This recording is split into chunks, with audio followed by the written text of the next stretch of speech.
Hello, and welcome to Nursing Research Tips, a show dedicated to sharing best practices, tips, and other resources within the areas of nursing research and evidence-based practice. I'm your host, Jenny Barrow, Associate Professor of Undergraduate Nursing, who specializes in teaching students real-world content to help transform their future nursing practice. I enjoy taking the boring world of research and EBP and making it come alive for my students. And that's what I intend to do with this podcast. On today's episode, I have some special guests from my university's undergraduate nursing research and evidence-based practice course. Joy Anazodo, Olivia Ewurum, Jessica Iluno, Chinenye Josephat, and Lotanna Okpalaeke are joining us to discuss their evidence-based practice project. Before they get started with their discussions, I want to let our listeners know that I have shared a copy of the evidence-based practice poster that accompanies this podcast. You can find this resource in the show notes for today's episode. Now, without further delay, let's turn the show over to Chinenye to get us started. Hello, listeners. My name is Chinenye Josephat, and on behalf of my other group members, I'd like to welcome you to our podcast discussing the work we have completed in our undergraduate nursing research and evidence-based practice course. The title of our presentation is Active Schools, Healthier Teens, Evaluating School-Based Physical Activity Interventions. And the members of our work group are Jessica Iluno, Olivia Ewurum, Lotanna Okpalaeke, Joy Anazodo and me, Chinenye Josephat. We're all undergraduate nursing students at McNeese State University in Lake Charles, Louisiana. Thank you for introducing your team and presenting your project title. Your group selected a topic that has important implications for adolescents' long-term health and their well-being, particularly as it relates to establishing healthy activity habits early in life. To help our listeners understand why this issue matters, Jessica, can you begin by sharing the problem your group set out to address and why is it important that we explore this topic? Okay, so my group chose this topic because we've seen how young people in today's world live sedentary lifestyles. These are things like spending hours sitting in class or on their phone or even playing video games. And because of this, we usually see an increase in obesity, anxiety, chronic health conditions in teens, and several other, disease processes, which honestly are problems nurses frequently encounter when it comes to healthcare in schools and clinic. Physical inactivity means not getting enough activity. So not getting enough moderate to vigorous physical activity, which the CDC usually recommends it to be at least 60 minutes of everyday activities in adolescents. However, sometimes we see most adolescents fail to meet this goal. And when these teenagers don't move, when adolescents don't move, it may not affect them right now, but usually we do tend to see a long-term physical and mental health problems that continue into adulthood. And these could be things like diabetes, heart conditions like heart diseases, depression, and this issues not only strain our healthcare system, but they also raise long-term healthcare costs that could probably arise. This topic is very important to the healthcare and nursing profession because it plays a role in prevention and health promotion. School and community health nurses are in great position to encourage healthy habits and implement physical programs and also advocate for resources that help students stay active. But one of the biggest challenges is that many schools don't have consistent evidence-based practice to engage in regular activities. So they don't have the resources, they don't have the evidence-based practice to engage in the exercises. And this lack of structure makes it harder for nurses to provide holistic care that improves physical, mental, and emotional wellness. So, by understanding which school based intervention actually works, the nurses can create and support programs that help adolescents build lifelong healthy habits. And promoting activities early on can not only improve physical health, but can also improve mood, focus, and overall well being. And help students in general just grow into being healthier adults and communities. Thank you for outlining those concerns so clearly, Jessica. Your description of how today's sedentary routines, whether it be sitting in class, scrolling on phones, or spending long hours on video games, can influence children's physical and mental health. That really underscores the importance of early intervention. Defining physical inactivity and reviewing the CDC's activity recommendations also helps frame how these habits can follow children into adulthood and actually can contribute to rising healthcare costs. With that background in mind, the next step in your project was to develop a focused, evidence based practice question to guide your search. So, Olivia, let's turn to you next. Can you share the EBP question that your group created and how it ultimately shaped your investigation? Now that we've highlighted the importance of promoting wellness and healthy behaviors amongst youths, I'd like to share our group's evidence-based practice question. We developed our question using the PICO format, which identifies the population, intervention, comparison, and outcome. Our guiding question is, in adolescents, how effective are school-based interventions at increasing physical activity levels and improving healthy lifestyle behaviors? This topic is significant because adolescence is a critical period for establishing lifelong health habits. School settings offer a structured environment where evidence-based interventions can be implemented to encourage physical activity and support healthier life choices.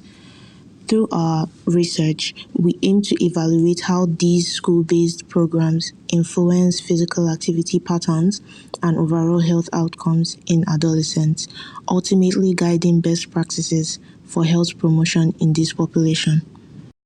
Thanks for sharing your group's PICO question with our listeners, Olivia. This question served to focus your group's investigations into the literature. So now, can you tell us more about how you used that PICO question to help you find published research studies about your selected topic? We've highlighted the importance of promoting wellness and healthy behaviors among youth. I'd like to share our group's evidence-based practice question. We developed our question using the PICO format, which identifies the population, intervention, comparison, and outcome. Our EBP question is, in adolescents, how effective are school-based interventions at increasing physical activity levels and improving healthy lifestyle behaviors? This topic is significant because adolescence is a critical period for establishing lifelong health habits. School settings offer a structured environment where evidence-based interventions can be implemented to encourage physical activity and support healthier lifestyle choices. Through our research, we aim to evaluate how these school-based programs influence physical activity patterns and overall health outcomes in adolescents, ultimately guiding best practices for health promotion in this population. Thank you for walking us through your search process, Olivia. It sounds like your team approached the literature systematically and used your EBP question to stay focused as you identified relevant studies. Now that the research has been gathered and reviewed by your team members, let's turn our attention to what did the evidence actually showed. Can you share the key findings your group identified from the literature?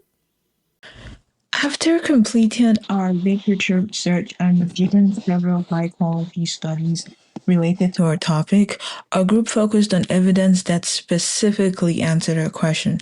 In adolescents, how effective are school-based interventions at increasing physical activity levels and improving healthy lifestyle behaviors?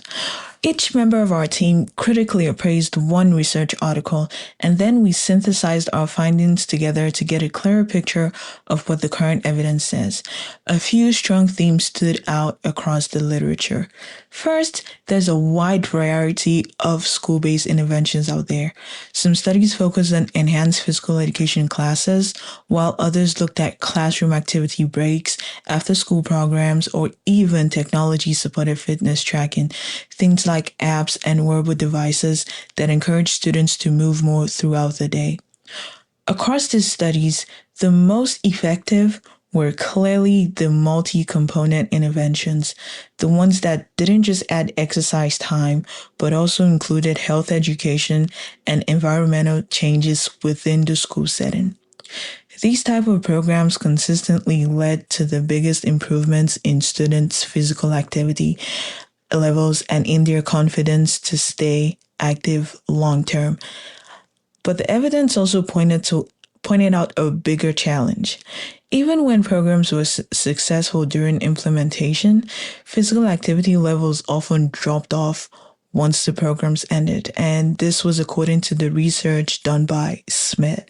So, while short-term outcomes were really strong, maintaining those habits long-term was even much harder. One factor that made a very noticeable difference was parental involvement. When parents supported activity goals at home, or when the schools made environmental changes, like maybe improving playground spaces or integrating daily movement breaks, the results were more sustainable. Those family and environmental factors really helped students maintain progress over time. Another interesting finding was the use of technology. Studies that use fitness apps or wearable devices found that these tools helped students track their own progress and stay more engaged. And we all know that a big deal about adolescents is involving them in their own plan of care. So the ability to see their activity levels in real time gave them a sense of control and motivation. The length of the intervention also mattered. Programs lasting at least 12 weeks or longer tended to produce better improvements in both fitness and overall lifestyle behaviors than those that were shorter. When you put all of this together, the evidence across the board supports that school-based physical activity programs are safe, feasible, and effective ways to promote adolescent wellness. However, their long-term success depends heavily on how well they combine physical activity with education, family support, and environmental reinforcement. So in summary, the science is clear. When schools take a comprehensive approach that includes multiple components and involves both families and the school environment, adolescents not only become more active, but they also build lasting habits that support lifelong health. Thank you for summarizing those findings so clearly, Chinenye. It's encouraging to see that schools are using a wide range of strategies, from mobile health applications and wearable devices to broader multi-component programs that combine health education and supporting environmental changes. Your point about activity levels dropping once an intervention ended is an important reminder that sustained behavior change requires ongoing support and monitoring. And without question, the strong influence of parental involvement stands out across the literature. So, with these themes in mind, it's essential to consider how nurses can help strengthen and support these efforts. Joy, can you share the nursing practice implications that your group identified? Based on the information our group reviewed, we noted several important implications for nursing practice. First, the evidence clearly supports that school-based multi-component physical activity programs are both effective and feasible for improving adolescent health. This means nurses, especially school and community health nurses, have a vital role in advocating for and helping to implement long-term physical activity initiatives within schools. In practice, Nurses can collaborate with teachers and administrators to design inclusive programs that engage all students, regardless of fitness level or background. For example, integrating classroom activity breaks, after-school clubs, or even digital tracking tools like fitness apps and pedometers can help students stay motivated and aware of their progress. Nurses can also provide health education, linking physical activity to mental health, emotional well-being, and academic performance, showing students and parents how exercise benefits not only the body but also concentration and stress management. Finally, nurses can act as liaisons between families, schools, and public health agencies, helping sustain these programs beyond short-term efforts. By promoting ongoing engagement and community partnerships, nurses help create healthier school cultures that prioritize daily movement and wellness. Thanks, Joy. Your emphasis on the school nurse's role, working collaboratively with administrators and faculty to integrate more physical activity throughout the school day, that illustrates how nursing can directly influence health promotion in the pediatric population. School nurses are uniquely positioned to advocate for sustainable, coordinated approaches that support both students and the staff. So, building on that, it's also important to consider whether future studies are needed. Joy, can you share the research implications your group identified? Although existing studies show that school-based physical activity programs have significant benefits, our group identifies several important gaps in the research that deserve more attention. First, we need long-term studies that track whether physical activity gains persist once programs end. Many interventions show immediate improvements, but the benefits often decline without ongoing support. Understanding the sustainability is crucial for lasting change. Future research should also identify the most effective duration, intensity, and components of school-based programs. Many multi-component interventions that combine physical activity, education, and environmental support are promising, but we need to know which elements matter most for different student populations. Another important area involves nurse-led and technology-based approaches. Digital tools such as mobile apps, fitness trackers, and virtual coaching can help students set goals and stay engaged. Studying how students can use these tools to promote accountability and motivation could expand their roles in adolescent health promotion. Additionally, there is a need for culturally sensitive and inclusive research that reflects the diversity of today's students. Many studies focus on specific regions or population, leaving gaps in understanding how social, cultural, and economic differences affect participation and outcomes. Finally, future studies should take an interdisciplinary approach, combine nursing, education, and behavioral science to build well-rounded interventions that address both physical and emotional wellness. Overall, continued diverse and nurse-driven research will help shape stronger evidence-based strategies that make school-based physical activity programs more effective and sustainable for all students. Okay, so your group has given us a lot of excellent information about the current state of the science surrounding your selected clinical practice topic.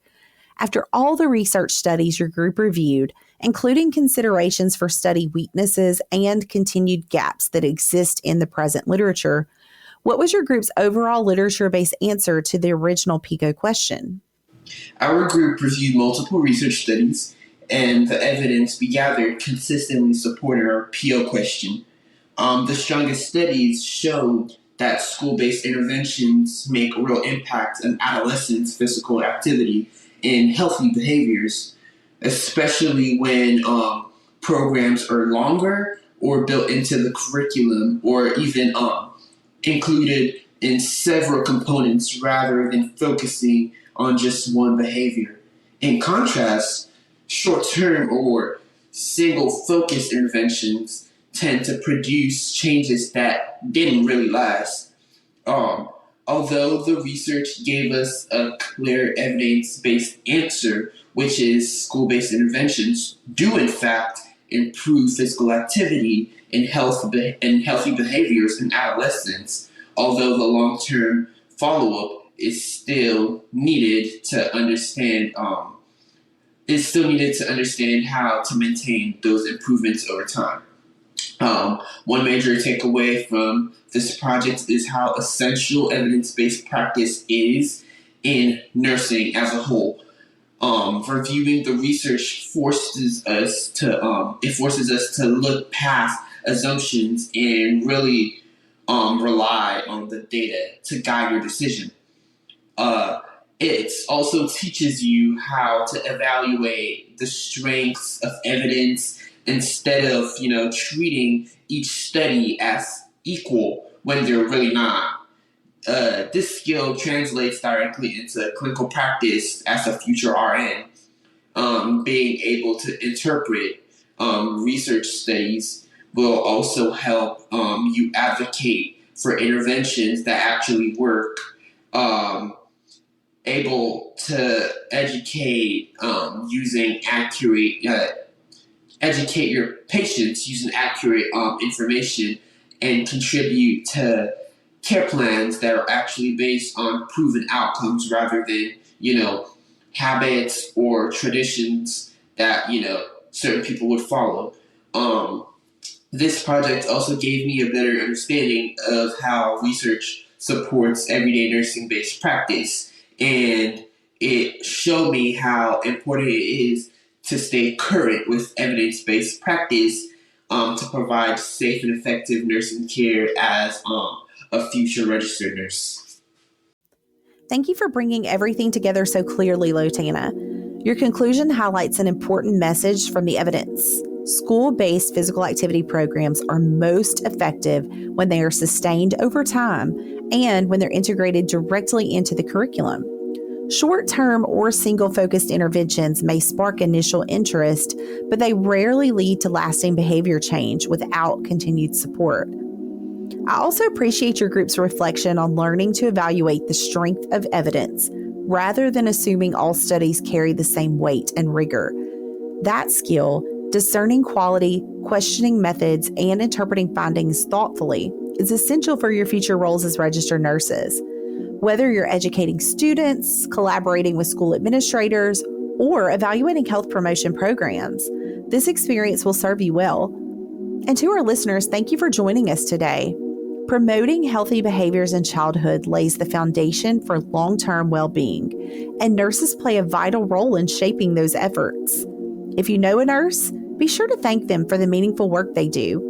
And thank you again for listening to today's episode of Nursing Research Tips.